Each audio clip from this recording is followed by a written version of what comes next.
तो आज हम उल्ट नाम की एक ऐसी थ्रिलर फिल्म के बारे में बात करेंगे जो आपके दिमाग को हिला देगी। इसमें टाइम के साथ अजीबोगरीब खेल दिखाया गया है और ढेर सारे ट्विस्ट और चौंकाने वाले पल हैं। तो पॉपकॉर्न ले लो, आराम से बैठो और उस बीच का रहस्य सुलझाते हैं जहां लोग अचानक बूढ़े हो जाते हैं। ध्यान रहे, आगे स्पॉइलर हैं। कप्पा परिवार, गाय और प्रिस्का और उनके बच्चे, 8 साल की मैडॉक्स और 6 साल का ट्रेंट एक बढ़िया रिजॉर्ट में छुट्टी मनाने आते हैं।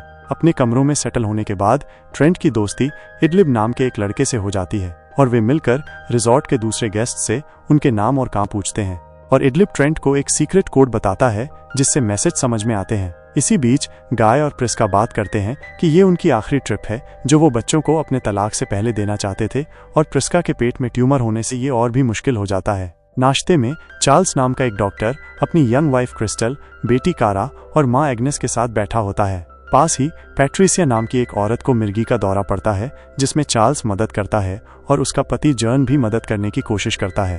ट्रेंट भी इडलिब को देखता है क्योंकि उन्होंने उस दिन मिलने का प्लान बनाया था, लेकिन रिसोर्ट का मैनेजर उसे वहां से जाने को कहता है। चार्ल्स और उसका परिवार, कप्पा परिवार, एक वैन में बैठकर एक प्राइवेट बीच पर जाते हैं। मिड साइज सेडान उर्फ ब्रेंडन स्मिथ को पहचानती है जिसे पहले एक लड़की के साथ नग्न होकर तैरते हुए देखा गया था। बच्चे एक साथ खेलते हैं जबकि बड़े लोग रेत पर आराम करते हैं। लड़कियों को रेत में दबी पुरानी गुड़िया मिलती हैं जो दूसरे बच्चों ने छोड़ी थीं। ट्रेंट एक गुफा के पास तैरता है जहां उसे ब्रेंडन की साथी की लाश मिलती है जो शायद डूब गई थी। बड़े लोग लाश की जांच करते हैं जबकि ब्रेंडन की नाक से खून बह रहा होता है और वो भी हैरान होता है। चार्ल्स ब्रेंडन पर शक करता है लेकिन वो कहता है कि लड़की सिर्फ तैरने गई थी और वापस नहीं आई। इसके तुरंत बाद एग्नेस को सांस लेने में दिक्कत होती है और उसकी भी मौत हो जाती है। जर्न और पैट्रिसिया भी बीच पर पहुंचते हैं लेकिन उन्हें लाने वाले लोग पहले ही जा चुके होते हैं। बच्चों को भी कुछ अजीब महसूस होने लगता है। ब्रेंडन बड़ों को बताता है कि जिस महिला के साथ वो था उसे मल्टीपल स्क्लेरोसिस था जबकि उसे हीमोफिलिया है जिससे उसकी नाक से लगातार खून बहता है। जर्न और पैट्रिसिया ट्रेंट और मैडॉक्स से बात करते हैं जो अचानक प्री टीनेजर्स में बदल गए हैं। साथ ही कारा भी। बीच से बाहर जाने के लिए चट्टानों से होकर जाने की कई कोशिशें की जाती हैं जो बीच को बाहर से बंद कर देती हैं, लेकिन जो भी वयस्क अंदर जाने की कोशिश करता है उसके सिर में तेज दर्द होता है और वो बेहोश होकर वापस बीच पर आ जाता है। उन्हें कुछ अजीब चीजें भी दिखाई देती हैं, जैसे कि जब चार्ल्स ब्रेंडन पर चाकू से हमला करता है तो खरोंच के निशान कुछ ही सेकंड में ठीक हो जाते हैं। इसके तुरंत बाद ब्रेंडन को पता चलता है कि जिस महिला की लाश उसके साथ थी वो अब पूरी तरह से हड्डियों में बदल गई है, जिससे उन्हें एहसास होता है कि बीच पर समय से जुड़ी कोई अजीब घटना हो रही है। अचानक प्रिस्का के पेट में ट्यूमर दर्द और परेशानी पैदा करने लगता है। बड़े लोग उसकी मदद करने की कोशिश करते हैं। पहले ट्यूमर को महसूस करते हैं और उसे गोल्फ की गेंद के आकार का बताते हैं। फिर वे ट्यूमर को निकालने के लिए सर्जरी करते हैं जो अब खरबूजे के आकार का हो गया है। सर्जरी के बाद प्रिस्का के पेट का कट तेजी से ठीक हो जाता है। ट्रेंट और कारा और भी बड़े होकर टीनेजर्स और यंग एडल्ट्स बन जाते हैं। इससे भी ज्यादा चौंकाने वाली बात यह है कि कारा ट्रेंट के साथ कुछ मिनट पहले सेक्स करने के बाद कुछ ही मिनटों में 5 महीने की गर्भवती हो जाती है। बड़े लोग बच्चे के जन्म की तैयारी करते हैं जो जल्दी हो जाता है, लेकिन ध्यान न देने के कारण बच्चा 1 मिनट के बाद मर जाता है। दूसरे वयस्कों में बुढ़ापे के और भी स्पष्ट लक्षण दिखने लगते हैं, लेकिन क्रिस्टल दूसरों की तुलना में इस प्रक्रिया को बहुत मुश्किल से लेती है। चार्ल्स का दिमाग स्किज़ोफ्रेनिया से ग्रस्त होने लगता है जिससे वो ब्रेंडन को चाकू मार देता है। दूसरे लोग उसका हथियार छीन लेते हैं जबकि वे भागने की एक वैकल्पिक योजना बनाने की कोशिश करते हैं क्योंकि वे चट्टानों से होकर नहीं जा सकते। जर्न बाहर निकलने का रास्ता खोजने के लिए तैरने की कोशिश करता है। इसी बीच ट्रेंट और मैडॉक्स को एक नोटबुक मिलती है जो एक पिछले विजिटर ने छोड़ी थी जिसमें नाम और मेडिकल कंडीशन लिखे हुए थे। उन्हें दूर से कुछ लोग भी दिखाई देते हैं जो उन्हें देख रहे थे। मैडॉक्स प्रिस्का से पूछती है कि क्या वो और गाय अलग हो रहे हैं। प्रिस्का मानती है कि वो किसी और आदमी को देख रही थी। हालांकि प्रिस्का खुद को समझाने की कोशिश करती है। मैडॉक्स उससे नाराज होती है। वो बीच पर जाती है और खुद से मजबूत होकर बाहर निकलने का रास्ता खोजने की कोशिश करती है, लेकिन उसे जर्न की लाश मिलती है।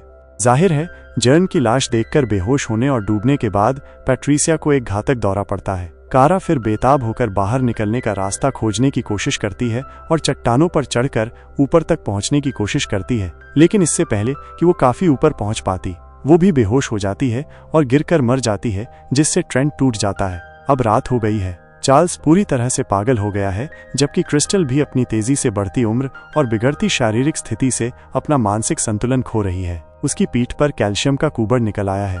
गाय की भी नजर कमजोर हो रही है और प्रिस्का भी काफी बूढ़ी दिखने लगी है। गाय और प्रिस्का के जीवन में दूसरे आदमी के बारे में बात करते हैं। गाय मानता है कि उसे उसके बारे में पता था और वो चाहता था कि वो उनकी शादी को बचाने के लिए और कोशिश करे, लेकिन वो ये भी कहता है कि दूसरा आदमी एक लूजर है और वो किसी बेहतर के लायक है। चार्ल्स फिर गाय और प्रिस्का पे हमला करता है, जबकि ट्रेंट और मैडॉक्स पर क्रिस्टल हमला करती है जब वे उसे देखने की कोशिश करते हैं।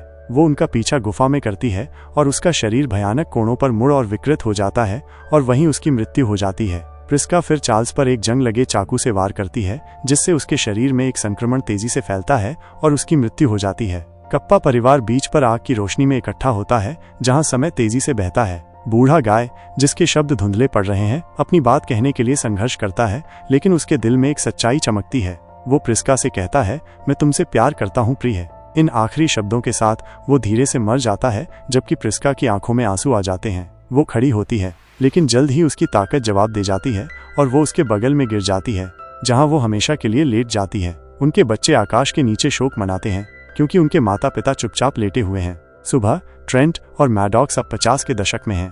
ट्रेंट उस कोड का जिक्र करता है जो इडलिब ने उसे दिया था, जिसे उसने समझा और पता लगाया कि इसका मतलब है मेरे चाचा को कोरल पसंद नहीं है।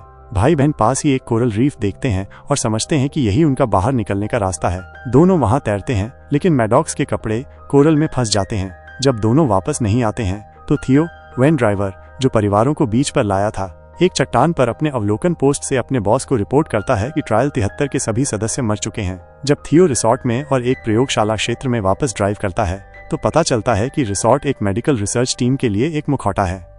वॉरेन और वॉरेन नाम के दो लोग चिकित्सा स्थितियों वाले लोगों को समुद्र तट पर लुभाते हैं ताकि वहां पहुंचने पर उन्हें कॉकटेल में जीवन रक्षक दवाएं मिलाकर दी जा सकें और उन पर क्लिनिकल परीक्षण किए जा सकें।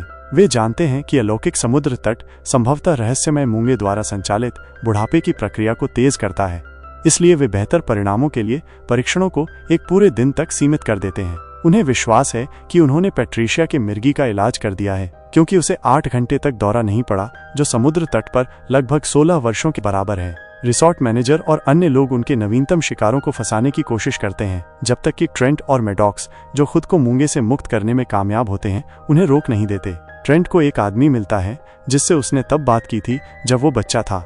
ये जानकर कि वह आदमी एक पुलिस अधिकारी है, वह उसे समुद्र तट पर मिली एक डायरी सौंपता है जिसमें कई लापता लोगों के नाम और उनकी चिकित्सा स्थितियों का विवरण होता है। इडलिब बाहर आता है और वयस्क होने के बावजूद ट्रेंट को पहचान लेता है। ट्रेंट और मैडॉक्स सभी को सच्चाई बताते हैं, जबकि रिसोर्ट के सभी कर्मचारी समझते हैं कि वे फंस गए हैं। अधिकारी सभी रिसोर्ट कर्मचारियों को गिरफ्तार करने के लिए आते हैं, जबकि अंतिम दृश्य में अधिकारी ट्रेंट और मैडॉक्स को उनकी चाची के पास ले जाने के लिए हेलीकॉप्टर से द्वीप से दूर ले जाते हैं, जो ये देखने के लिए तैयार नहीं है कि उनकी भतीजी और भतीजा पूरी तरह से वयस्क हो गए हैं।